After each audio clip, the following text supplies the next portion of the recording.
और एक होती है संस्कृति। हम सुखी चाहे दुनिया दुखी, मस्त रहो मस्ती में, आग लगे बस्ती में, यह है विकृति। हम भी सुखी और तुम भी सुखी, ये है प्रकृति, मनुष्य की प्रकृति है। भाई मैं भी सुखी रहूं और तुम भी सुखी रहो। अरे हमें चाहे कितना भी दुख हो जाए, हमें चाहे कितना भी कष्ट हो जाए, लेकिन तुम सुखी रहो, यह है इस भारत देश की संस्कृति।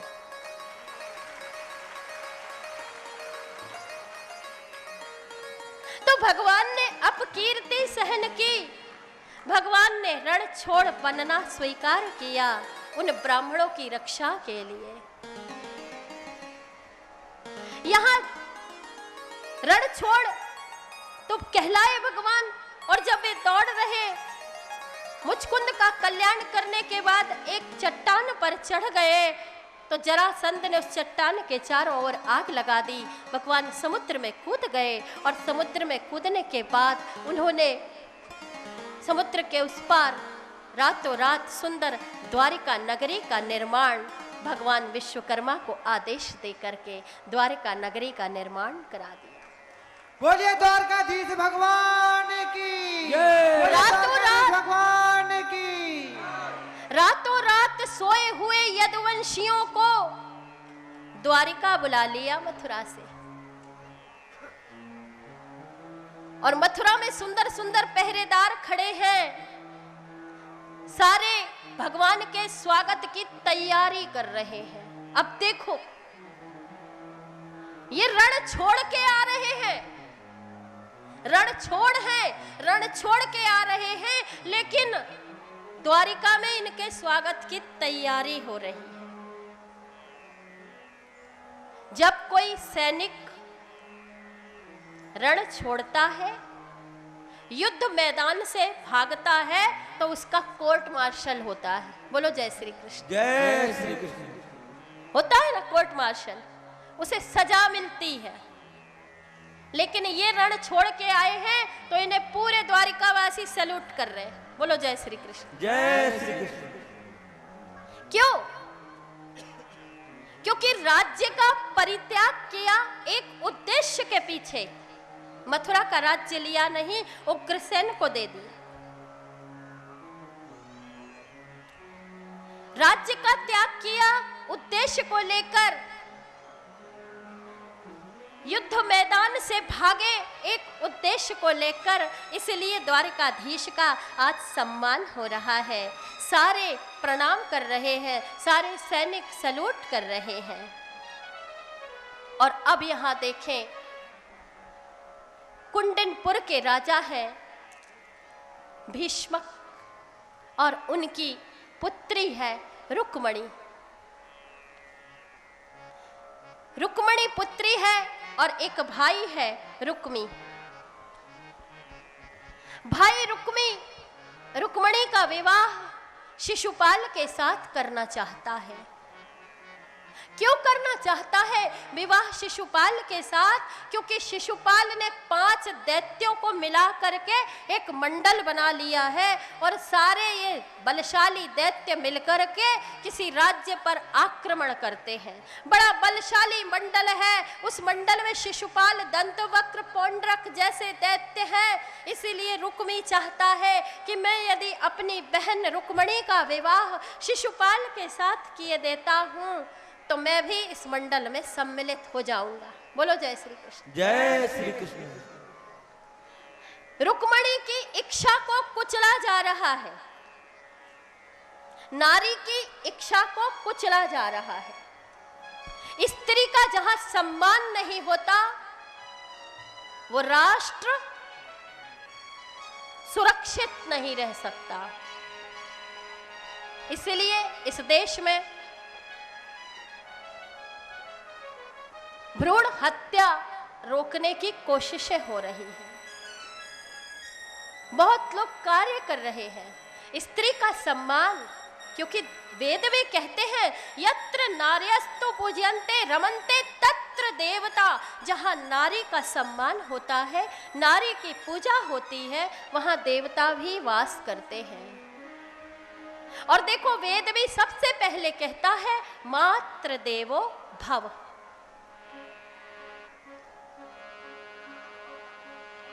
तुम्हें शक्ति चाहिए तो दुर्गा की उपासना करनी पड़ेगी, तुम्हें धन चाहिए तो लक्ष्मी की उपासना करनी पड़ेगी, तुम्हें ज्ञान चाहिए तो सरस्वती की उपासना करनी पड़ेगी। इसीलिए कहते हैं सीता राम, राधे श्याम, गौरी शंकर। पहले शक्ति का नाम आगे आता है। तो जहां नारी का सम्मान नहीं, वो राष्ट्र सुरक्षित नहीं। यहाँ नारी की इच्छा को कुचला जा रहा है।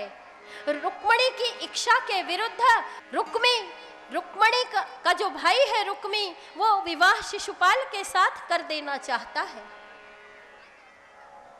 रुक्मणी ने जाकर अपने पिता से शिकायत की तो पिता कह रहे हैं देखो मैं जानता हूं तुम कृष्ण की अनुरागिणी हो, तुम कृष्ण से प्रेम करती हो, तुम कृष्ण को अपना पति मान चुकी हो, लेकिन मैं क्या करूं, मैं यदि रुक्मी को रोकूंगा तो वह मुझे भी कंस की तरह जेल में डाल देगा। इसलिए मैं तुम्हें आशीर्वाद देता हूं कि तुम जिस तरह से चाहो कृष्ण को प्राप्त कर लो। मैं तुम्हें यह अनुमति देता हूं कि तुम अपने हिसाब से जैसा चाहो कृष्ण को प्राप्त कर लो। तो रुक्मणी ने एक पत्र लिखा भगवान कृष्ण के नाम। देखो साधारण व्यक्ति को पत्र पहुंचाना हो तो डाकिए के हाथ पहुंचाना पड़ेगा, लेकिन जब साक्षात भगवान को पत्र पहुंचाना हो तो किसी सदगुरु के हाथ ही देना पड़ेगा ना। तो रुक्मणी ने पत्र लिखा, सदगुरु के हाथ भेजा, अपने गुरु के हाथ भेजा। पत्र में लिखा था कि मैं आपसे बहुत प्रेम करती हूं, बहुत छोटी थी तब से प्रेम करती हूँ और मैंने आपको अपने पति रूप में मान लिया है। मेरा भाई मेरी इच्छा के विपरीत मेरा विवाह शिशुपाल के साथ कर देना चाहता है। कल मेरा स्वयंवर है, स्वयंवर तो नाम का है। मुझे संकेत किया है कि मुझे वरमाला शिशुपाल के गले में डालनी है। यदि आप उस स्वयंवर में नहीं आएंगे तो मैं अपने प्राणों का परित्याग कर दूंगी। आप सोचते होंगे आप मुझे कहाँ मिलेंगे, तो कल मैं कात्यायनी माता के पूजन के लिए जाऊंगी, वहां आप आकर मेरा हरण कर लेना। यहाँ भगवान ने पत्र पढ़ा और महामंत्री उद्धव से पूछा, उद्धव मुझे रुक्मणी हरण के लिए जाना है, क्या मुझे सेना मिलेगी? तो उद्धव कह रहे ये प्रश्न आपने किससे किया? महामंत्री से किया या सखा से किया? तो भगवान कह रहे हैं उद्धव मैंने ये प्रश्न मान लो महामंत्री से किया। तो उद्धव कह रहे हैं देखो यदि आपने महामंत्री से प्रश्न किया है तो आपको एक भी सैनिक नहीं मिलेगा, क्योंकि रुक्मणी हरण करना यह आपका व्यक्तिगत मामला है और आपकी व्यक्तिगत समस्या है, और आपकी व्यक्तिगत समस्या को सुलझाने के लिए आपको राज्य का एक सैनिक प्राप्त नहीं होगा। क्योंकि यदि व्यक्तिगत समस्या सुलझाने के लिए हम इसी तरह सैनिकों का बलिदान करते रहे तो राज्य में सैनिक बचेंगे ही नहीं। इसलिए आपको सैनिक नहीं मिलेंगे। अच्छा, अब मैं अपने सखा से पूछता हूं तो उद्धव कह रहे हैं कि यदि तुम सखा से पूछते हो तो मैं तुम्हें अनुमति प्रदान करता हूं कि अपना सर भी कटाने के लिए तैयार हूं।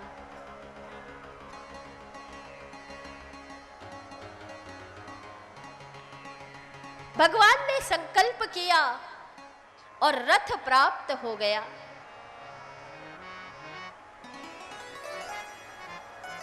रथ में आसीन हुए श्री कृष्ण और दारुक के साथ चल पड़े रुक्मणी हरण के लिए। रुक्मणी हरण के लिए चल पड़े। रास्ते में दारुक से कह रहे हैं कि हे दारुक, रास्ते में देख कोई खाली रथ जा रहा हो तो उसे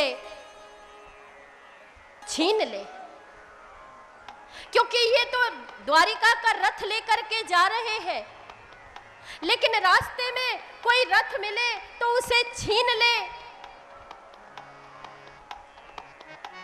और उस रथ को छीन करके उस सेनापति से सलूट करना भी सीख ले। रुक्मणी हरण को जा रहे हैं द्वारिका का रथ लेकर, लेकिन शिशुपाल तो रास्ते में खड़ा है, चेकिंग पोस्ट पर खड़ा है, स्वयं चेकिंग कर रहा है, क्योंकि वो जानता है कि रुक्मणी प्यार करती है कृष्ण को, रुक्मणी प्रेम करती है कृष्ण को, तो वो कृष्ण चुपचाप बैठने वाला नहीं है। वो कृष्ण जरूर रुक्मणी का हरण करने के लिए आएगा। इसीलिए आज शिशुपाल स्वयं खड़े होकर के एक एक आगंतुक की चेकिंग कर रहा है।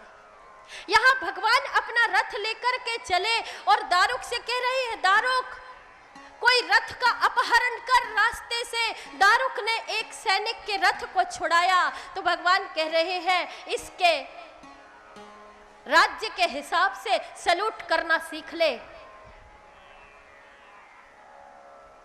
इसके कपड़े पहन ले और इसके कागज पत्र रथ के ले ले।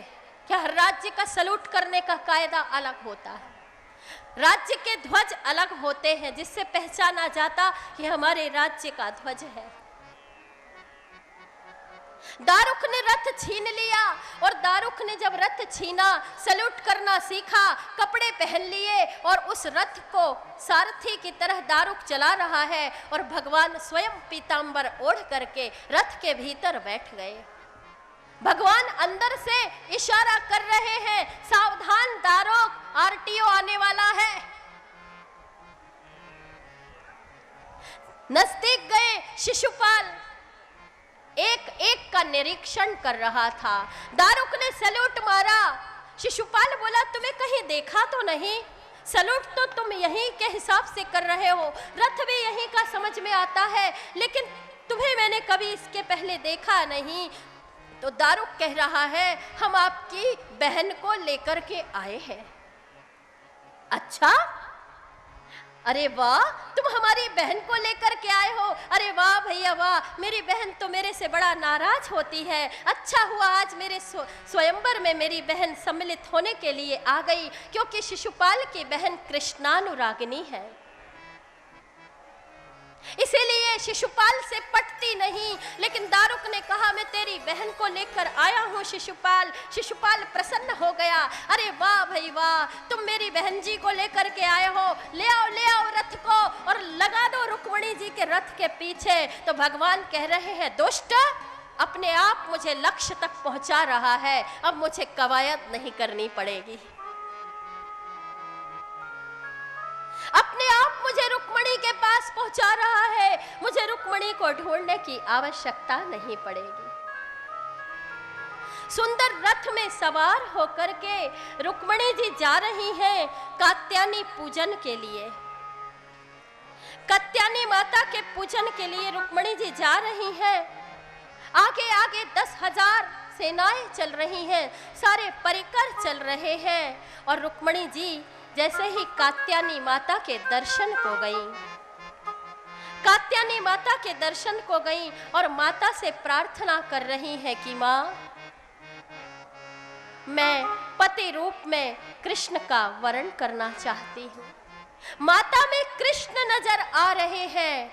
वही नैमिषारण्य तीर्थ पर ऋषियों के द्वारा पूछा गया प्रश्न शौनकादि ऋषियों के द्वारा पूछा गया प्रश्न सूत जी महाराज से कि हम किस इष्ट की आराधना करें, तो यही उत्तर है कि प्रीति एक से रखो, सम्मान सबका करो, निष्ठा एक में रखो, सम्मान सबका रखो।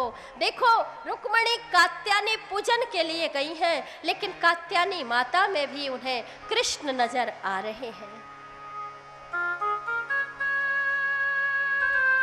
तुम माता के भक्त हो तो माता के सामने जाकर के कहो, हे आदि शक्ति माता, आप में हमारी प्रीति हो।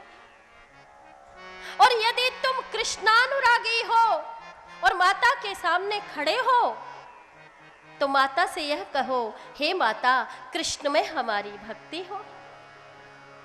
तो आज कात्यायनी पूजन को रुक्मणी जी गई हैं और प्रणाम करके कह रही हैं कि मैं मेरे संकल्प की पूर्ति के लिए मां मेरी प्रार्थना स्वीकार करो।